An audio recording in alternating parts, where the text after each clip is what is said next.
সকলকে স্বাগত জানাই দীপান্বিতার আজকের স্ট্রেইট কাটে, যেখানে সত্য ঘটনা তুলে ধরা হয় তীক্ষ্ণভাবে চোখে আঙুল দিয়ে।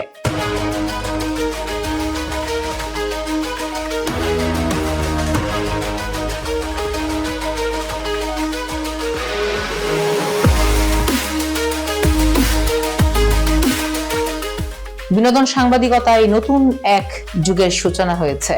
আগে খবর ছিল নতুন সিনেমা, চিত্রনাট্য, গান, নাটক, সুর, পুরস্কার কিংবা ক্যারিয়ারের বড় অর্জন নিয়ে, কিন্তু এখনকার খবর যেন আরো একটু ভিন্ন রকম।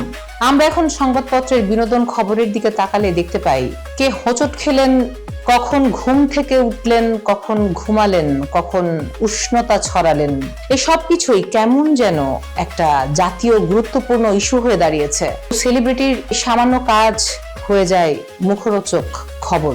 যেমন ধরুন, সেলিব্রিটি হোঁচট খেলেন, আর তখনই ইলেকট্রনিক মিডিয়াতে শিরোনাম হলো হঠাৎ কি হলো, দেখুন সেই মুহূর্ত। আর ব্যক্তিগত কোনো শারীরিক ঘটনা ঘটলে তো কথাই নেই, ইন্টারনেটে তোলপাড়। এখন মনে হচ্ছে বিনোদন সাংবাদিকতার পরবর্তী ব্রেকিং নিউজ হতে পারে সেলিব্রিটি আজ সকালে কি দিয়ে নাস্তা করেছেন, অথবা সেলিব্রিটির কতদিন থেকে কনস্টিপেশন চলছিল। কি বিচিত্র, সেলুকাস, হাস্যকর আমাদের বিনোদন সাংবাদিকতা।